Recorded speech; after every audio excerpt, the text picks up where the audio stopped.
Olá, bom dia, tudo bem? Eu vou falar um pouco sobre configurações distribuídas com etcd. Primeiro, eu sou o Wilson Júnior, eu sou lá do interior de Goiás, estou no Rio há 4 anos trabalhando na Globo.com. Sou pythonista há uns 10 anos e nos últimos 3 anos virei golfer. E no tempo livre eu gosto de brincar com bicicleta de corrida e sou apaixonado por tecnologia. Agradeço bastante pela oportunidade de estar aqui. Foi graças à comunidade Python que eu comecei a trabalhar na computação. Conheci várias pessoas dessa comunidade que me incentivaram, me mostraram o caminho de o que estudar e o que trabalhar para ser um desenvolvedor um dia. Agradeço demais essa comunidade. E agora vamos lá falar sobre o que é uma configuração. O que são as características de uma configuração? Antes da gente começar a falar de configuração distribuída. Ela descreve o comportamento de uma aplicação. Você, através de como você seta uma configuração, aquela aplicação ela muda o comportamento diante aos usuários dela. E uma configuração ela é infrequentemente alterada. Comparado a dados de banco de dados, você não fica alterando a configuração a cada segundo de um sistema. Você eventualmente vai lá e modifica aquela configuração. Exemplos de configurações. Regras de negócio. A minha aplicação que está trabalhando agora, ela possui determinadas regras de negócio e essas determinadas regras de negócio precisam estar em algum lugar. Então, pode ser um estilo de configuração. Dados de sistema. Onde está meu banco de dados? Qual que são as credenciais de acesso? Eu tenho que conectar com o Facebook, com qualquer outro sistema. Quais são as credenciais? Funcionalidades. Eu posso determinar regras de funcionalidades do meu sistema, se a funcionalidade X está ligada, se a funcionalidade Y está desligada, com configurações. E um exemplo clássico de configurações é o settings.py do Django. Tudo que está ali é configuração e não está no banco de dados. Está ali como você configurar. Só que a gente parte para um problema um pouco maior aqui. Imagina que a gente possui uma aplicação que você está 100 vezes em lugares diferentes, ou 100 vezes na cloud, e você começa a ter determinados problemas. Como quando você tinha o settings.py, para uma máquina só, até é sustentável ali a manutenção. Mas na hora que isso ganha escala, começa a ter uns problemas. E como que a gente lidaria com a escrita dessas configurações? Com a máquina só, é só eu editar o arquivo, ir lá e reiniciar a máquina. O que as pessoas costumam fazer, um padrão, é ter variáveis de ambiente. Você tem umas variáveis de ambiente e todas essas aplicações em tempo de inicialização lê essas variáveis e você consegue mudar a aplicação. O que tem de vantagem desse modelo? São rápidas de você dar manutenção e são fáceis de ser compreendidas. Você só importa os.environment, passa o nome da variável e você consegue ler a variável de sistema operacional. Aí, para aquela escala um pouco maior, a gente começa a ter alguns problemas. E agora, como eu cataliso essas 100 instâncias? Eu vou ter que reiniciar todas as aplicações. Então, quanto maior a minha escala, mais dificuldade eu vou ter para atualizar. E já começa a ficar um pouco chato. Aí vem para outra abordagem. Eu falei assim, não, então não vamos usar variáveis de ambiente, vamos usar um banco de dados que está os dados do usuário. Então, todas as aplicações ali vão conectar no banco de dados e buscar configurações. Essa é uma abordagem um pouco melhor, só que ela também tem pontos aqui. O que é bom de lidar? Os dados vão estar sempre mais atualizados possíveis. Autorizei no banco, todas as aplicações já começam a entender aquela nova configuração. E pode ser até o mesmo banco de dados que você está servindo a sua aplicação. Tem um banco de dados só, então posso utilizar esse mesmo banco de dados. Aí começa a ter aqui o que é ruim. Criamos um gargalo. Por quê? Toda minha transação vai necessitar de uma consulta ao banco de dados para consultar configurações.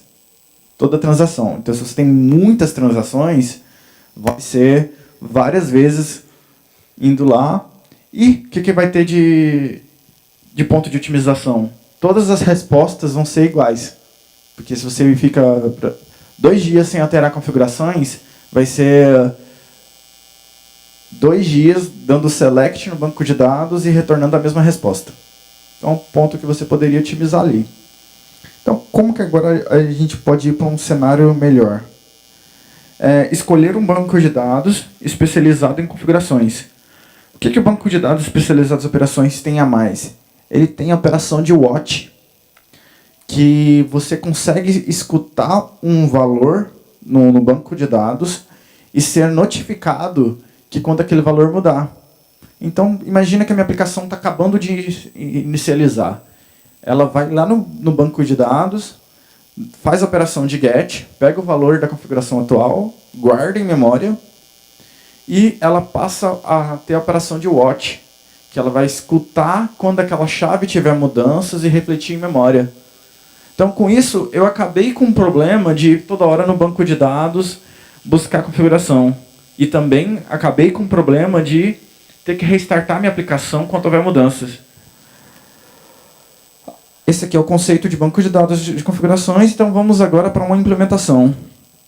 Temos o etcd, que é um acrônimo de /etc, Distributed. No /etc, nos sistemas Unix, onde a gente guarda a configuração. Então, está ali todas as configurações de sistema. Só que na hora que a gente passa para sistemas distribuídos, isso já fica um pouco mais difícil. O etcd também é utilizado como banco principal do Kubernetes. O Kubernetes não tem outro banco de dados sem ser o etcd.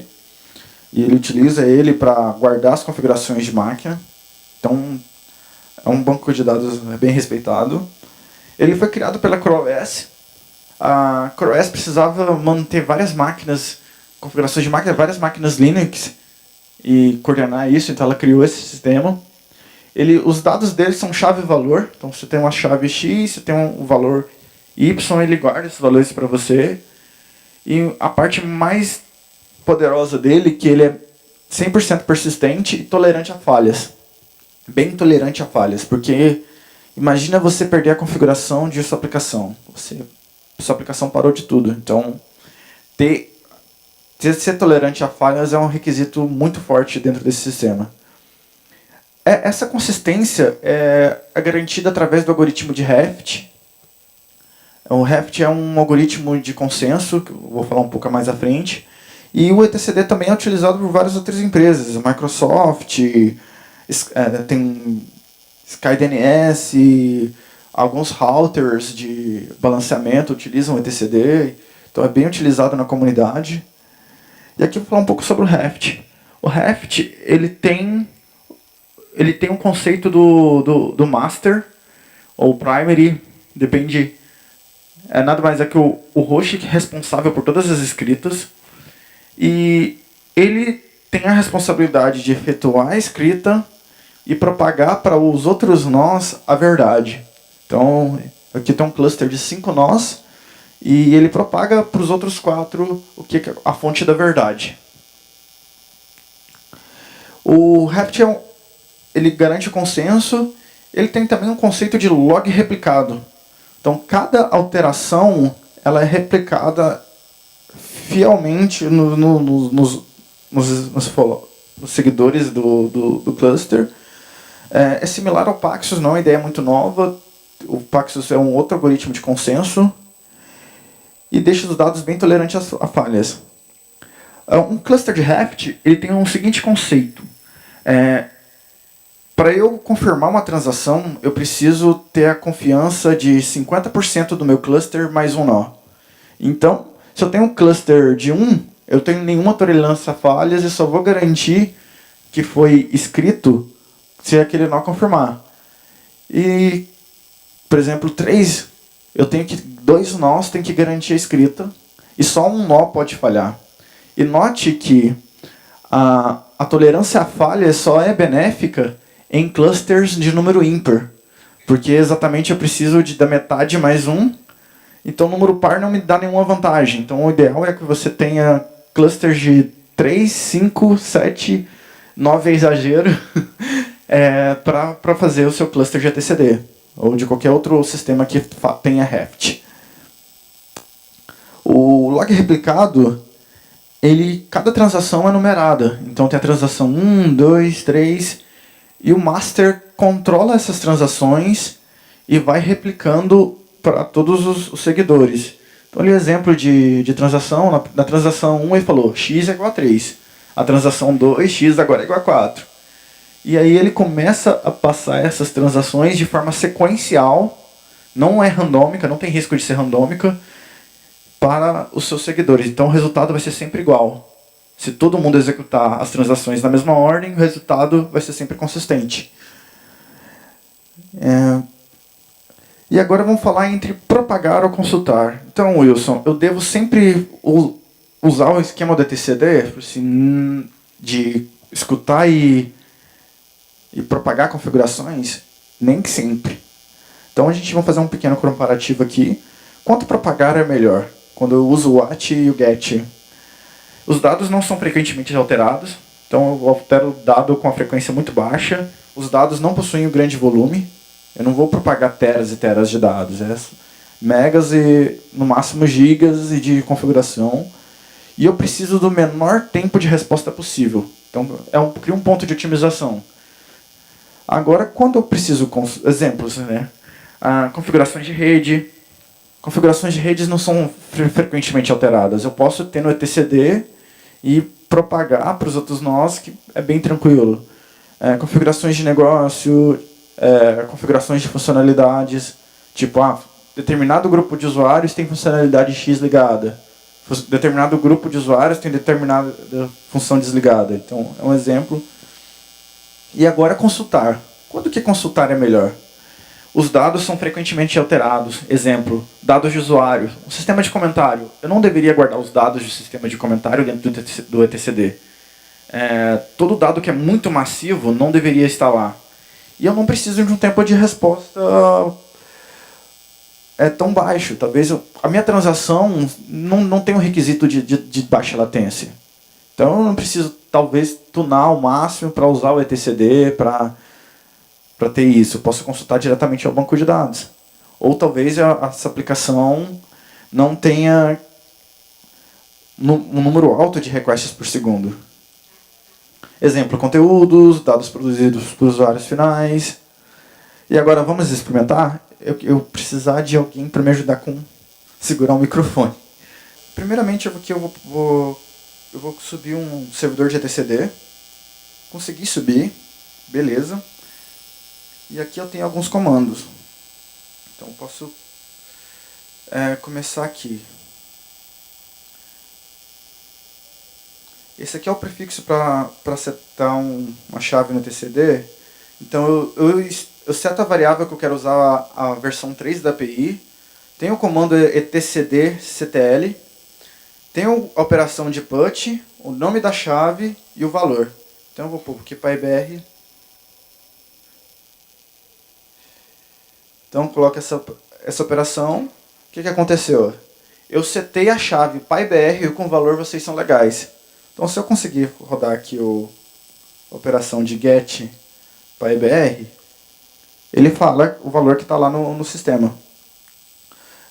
Outra operação que é bem legal, que é a operação de watch que eu citei anteriormente, que eu posso falar aqui, eu quero escutar a chave PyBR. Então ele travou. Então eu consigo aqui fazer aqui eu vou setar a chave PyBR para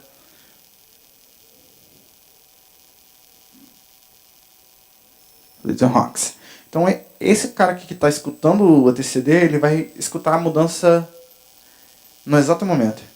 Então, ele escutou que houve uma operação de put na chave PyBR com valor Python Rocks. E também ele permite você fazer um watch com prefixo. Então o que é esse watch com prefixo? Eu posso escutar mais de uma chave ao mesmo tempo. Então, PyBR 2000, versão 14. Eu vou setar que foi em Natal. Então ele vai continuar. E consegue escutar todas as chaves que começam com PyBR. Então aqui eu consegui mostrar um pouco pelo terminal.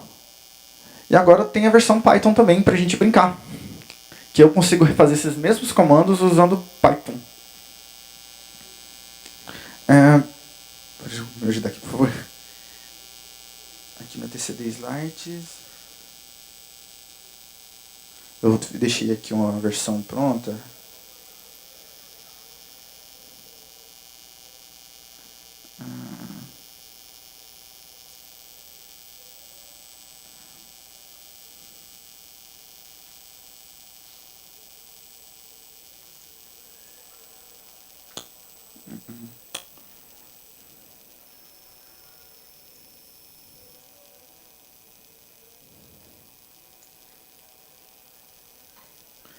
Aí aqui eu deixei aqui um arquivo aqui de... Deixei um arquivo aqui de exemplo. Ó. Eu consigo importar uma biblioteca chamada etcd3.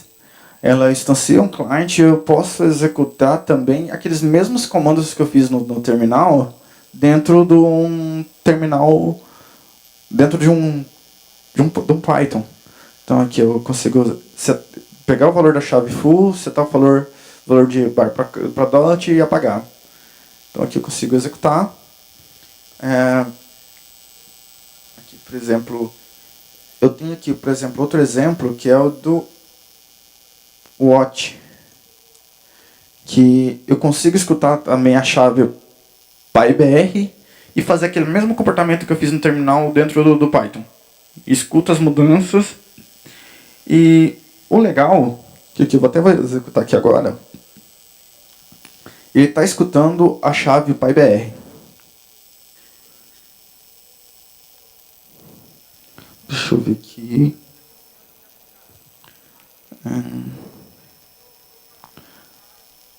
Então vou setar a chave aqui para put agora em Python. Vou corrigir, tá bom. Aí o que aconteceu? Opa! Faltou mais um enter, não?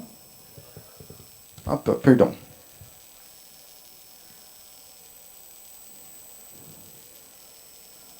Aqui ele fala... Deixa eu dar um foco nessa tela aqui. Ele fala o nome da chave, que é o PyBR, o valor ficou age, e tem a revisão. Aquela revisão é o número do log replicado do cluster. Então sempre que eu setar uma chave nova, ele vai incrementar o número da revisão. E eu consigo também dar watch a partir de uma certa versão do cluster. Tipo, imagina que minha aplicação ficou fora e ela escutou até a versão 5. Aí rolou a versão 6, 7, 8, 9 e ela perdeu essas mudanças. Tem como ela setar... Eu escutei até a versão 5. Me passa o resto das mudanças, o etcd vai retornar a mudança para ela refletir na memória como para ela não perder o estado atual. É bem legal o etcd que ele permite essas configurações. Então aqui a gente conseguiu brincar um pouco com a IPython.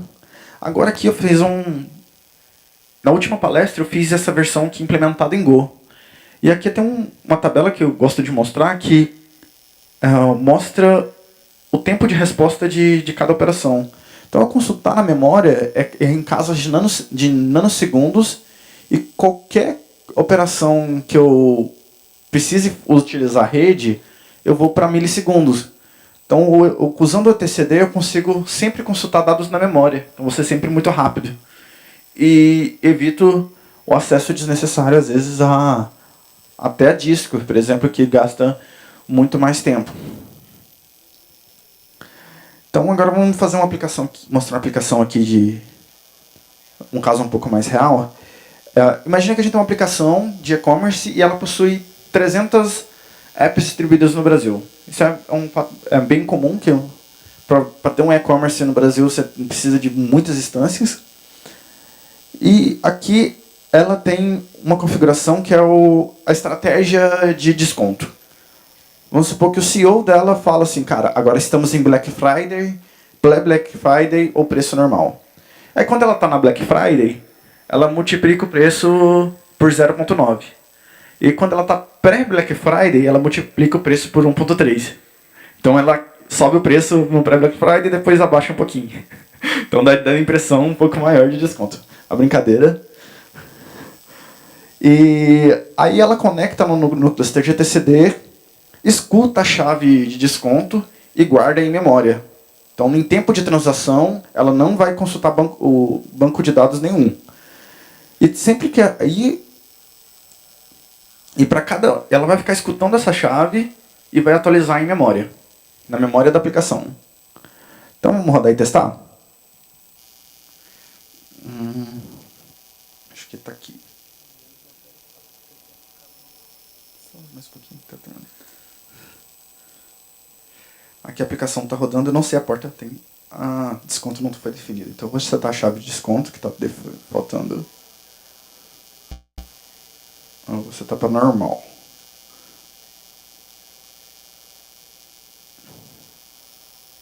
Eu não lembro a porta.